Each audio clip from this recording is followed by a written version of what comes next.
ng Estero de Vitas sa Tondo, Maynila, nasa 200 pamilya nagsisiksikan sa maliit na kubol na ito. Pinagtagpi-tagping kahoy na mistulang mga lungga. Kita ko ha. Baka may babo. Maalis na. Hindi, nandiyan. Malalim siya. Sama naman. Kasyang-kasya siya. Kahit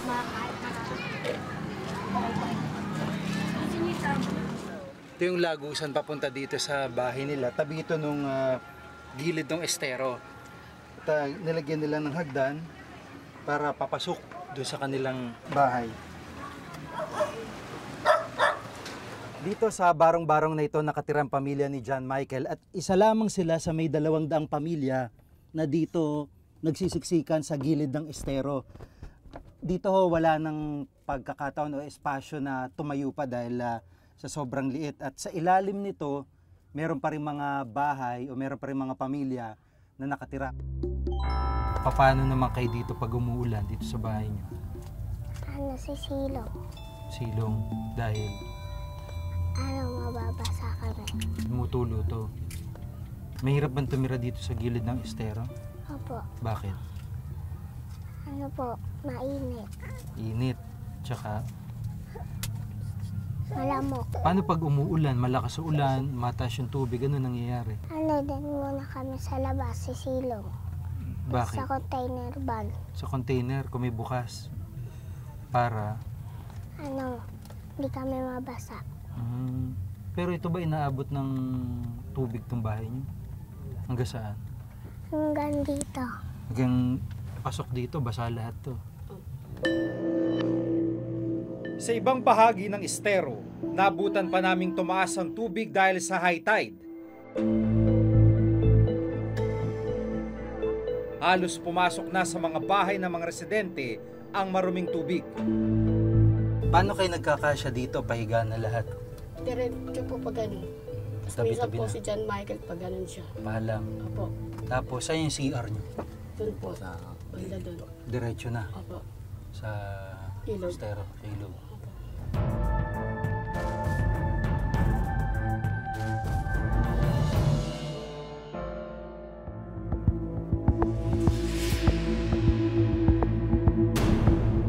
Dahil nga tabi ng estero at madumi yung paligid dito, kwento ng kanyang mga magulang, yung mga malalaking daga dito, kinakagat din sila habang natutulog.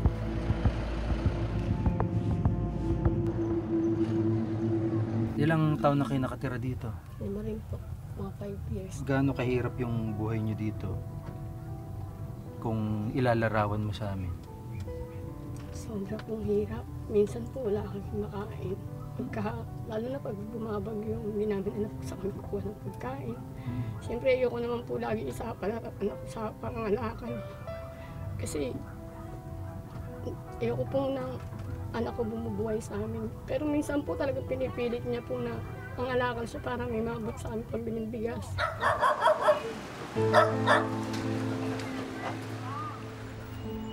Sa estero kung saan nakatirik ang kanilang mga bahay, dito rin nakakahanap ng pagkakakitaan sina John Michael.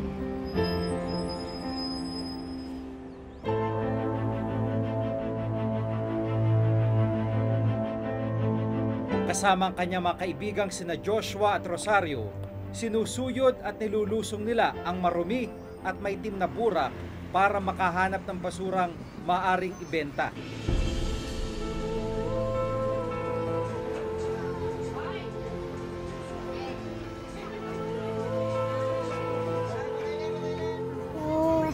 Wala kaming pera, nagugutom na tapos naisipan ko mga lakad para may pangkain kami. Mamang ka, kumukuha ng bote, tsaka lata, tsaka mga sibak, kalakal tsaka bakal.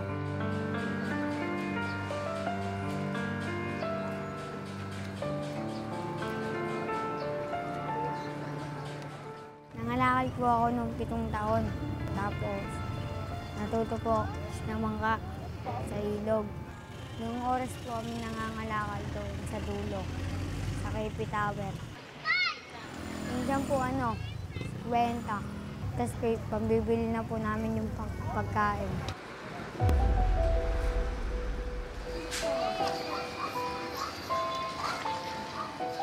Araw-araw ganito yung pinagdadaanan ng mga batang ito para kumita kahit papaano sa pagsisikap nila at kagustuhan nila na kumita para sa kanilang pamilya, para may pambiling pagkain. Kanilang pamilya ay sinusuong nila itong napakaitim at napakalapot na burak na ito para lamang makahanap ng plastic, bakal, kaya anong bagay na maaari nilang ibenta.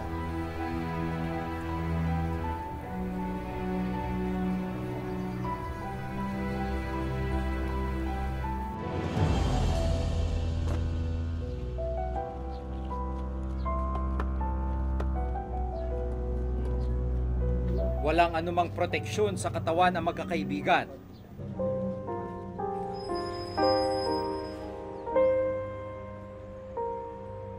Bukod sa mga patay na hayop, nagkalat din daw ang matatalim na bagay sa ilalim ng estero.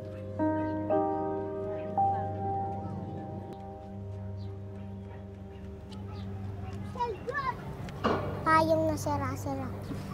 Saka boting basag. Ikaw ba natibo na? Natisok ng bubog na basag.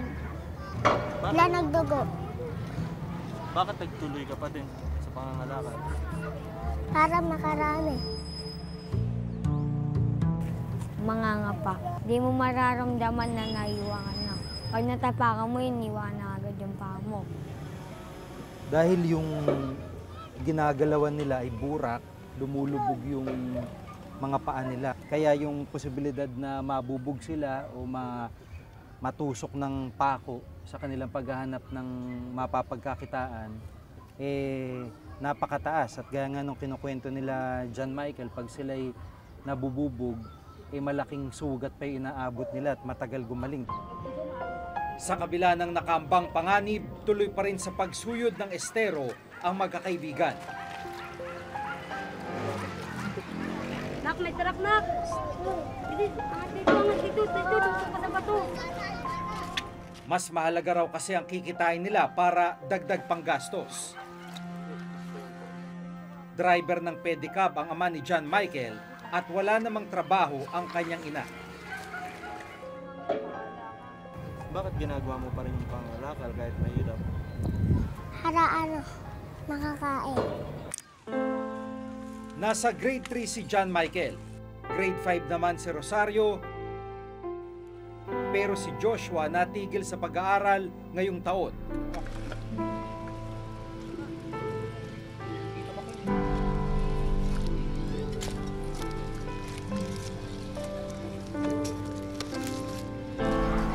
Ito yung sugat, no? Lalim? Talagang pag ganyan, di na kayo nagchichinelas. Bakit? Mahirap gumalaw, no?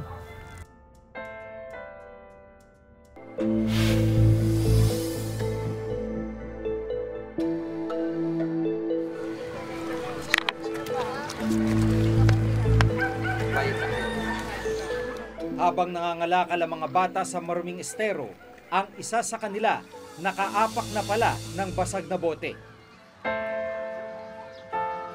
Ito yung sugat, no? Yun. Malalim? Talagang pag ganyan, di na kayo nagchichinelas. Bakit? Mahirap gumalaw, no?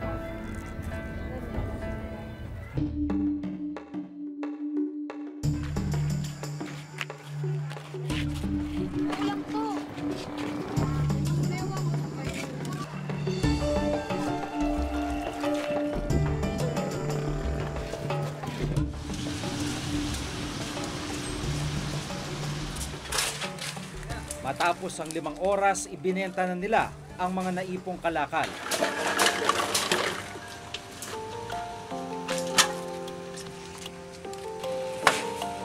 Kano? 12. Tingmo magkano kay tatlo?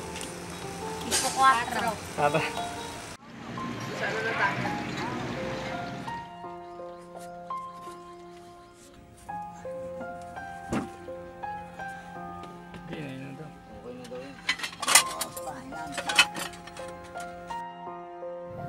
kapatid mo, hindi ka ba naawa sa kanila? Haawa. Wala silang pagkain. Pag wala silang pagkain, anong ginagawa mo? No, nangangalakal tapos bibili silang pagkain. Napansin din namin na may sugat at pigsa sa ulo ang 2 taong gulang na kapatid ni John Michael. Parang singaw ganun. Marami yan noon. Halos buong ulo niya meron. Sa init daw po yun, ganun, tas sa dumi, nakukuha. Minsan naman kahit anong paligo ko sa kanya, ganun pa rin kasi nagalo kayo sa ng mga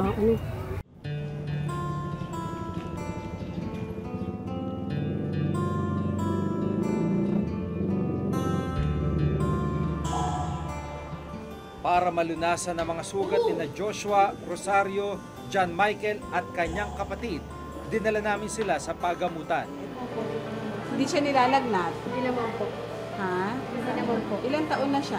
2 po. Infection kasi yun. Infection sa balat na pwedeng maging, ang cause niyan is pwedeng bacterial. Tawag doon folliculitis kasi kung makikita mo, sugat siya doon sa may mga buhok. Parang hindi siya tama sa nutrisyon niya. Kasi ang batang hindi tama ang nutrisyon, mas madali siyang madadapuan ng sakit. Huwag ka nang magpaa kasi kapag nagpaa ka lalong mamamaga yan. Ngayon, dadalhin kita doon para ma-injectionan ka ng tetanus toxoid. Bakang kita para hindi ka malikot. Puka dito.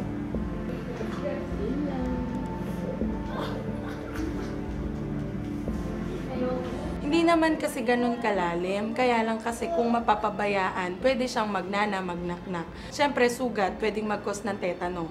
At the same time, sugat na mamaga. Maiwasan yung tetano at pamamaga ng sugat, kailangan pabigyan ng tetano, tetanus toxoid. Kabilang ang pamilya ni na Joshua, Rosario at John Michael sa mahigit 60,000 informal settler families o ISF na naninirahan sa waterways sa buong Metro Manila. Nung sona ng Pangulo noong taong 2013, isa sa mga programang inilatag niya ay ang pag-aalis sa mga informal settlers na nakatira sa mga tinatawag na danger zone o waterways na gaya nito. Pero sa pagkakataong ito, ngayong 2015 ay hindi pa rin nagbabago ang kondisyon ng mga nakatira dito at nananatili ang marami sa ating kababayan sa mga tinatawag na danger zone. Sa bisa ng isang memorandum, inatasan ng Pangulo ang Department of Interior and Local Government na pangunahan ng relokasyon ng mga nakatira sa mga waterways dito sa Kamaynilaan noong 2013. Bahagi ito ng tinatawag na Integrated Flood Plan. Kung tutuusin, dati pa man ay may mga waterway, estero at ilog na dapat dadaanan ng tubig upang mapigilan ang baha. Pero ang problema, dahil sa mga nakaharang na mga kabahayan at maraming basura, marami sa mga waterway na ito barado na. Binigyang prioridad na ma-relocate ang mga nakatira sa 8 major waterways, kabilang na ang San Juan River, Estero Tripa de Galina, Tulyahan River, Manggahan Floodway, Maricaban Creek, Pasig River, Estero de Maypaho at Estero de Sunog-Apog. Ang estero kung saan naninirahan sina John Michael, karugtong ng Estero de Maypaho. Target na ma-relocate ang halos 15,000 pamilya na nakatira sa 8 waterways na nabanggit bago pa man matapos ang termino ni Pangulong Aquino. Makalipas ang 2 taon, nasa mahigit 11,000 pamilya ang nailipat sa mga relocation site. Matatagpuan ang mga relocation site sa Bulacan at Cavite. Ang tanong, sa nalalabing 10 buwan ng Pangulong Aquino sa pwesto, mailipat pa kaya ang mga pamilyang hanggang ngayon ay naninirahan at nagtitiis sa mga tagpi-tagping bahay sa gilid ng estero? DILG is not a stand-alone agency for the ISF efforts. Ang mandato dito ay nanggaling sa isang utos ng ating Pangulo na tulungan ang lahat ng mga ahensya, i-coordinate, mailikas natin is lalo na yung mga ISF in the waterways. Ang numerong nakita ko yung natira pa, yung hindi pa na ilikas, humigit kumulang mga 2,700. There's a very good chance that it can be delivered. May katagalan lang ang proseso kasi kailangan mo maghanap ng lupa, kailangan bilhin, kailangan patayuan ng medium-rise building. Binibilang lang nila yung malalaking lagusan lang ng tubig.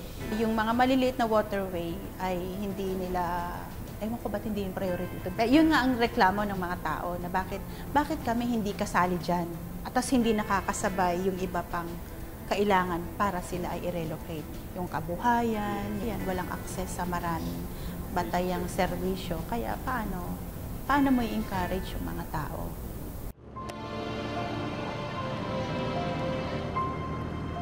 Ano ba yung iniisip mo, yung pinapangarap mo para sa mga bata?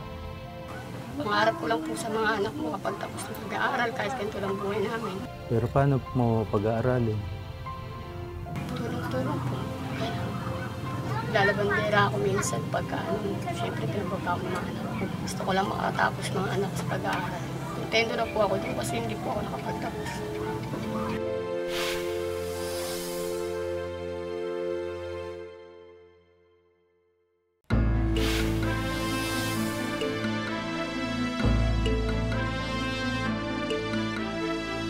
Karapatan ng bawat Pilipino ang magkaroon ng disenteng tahanan.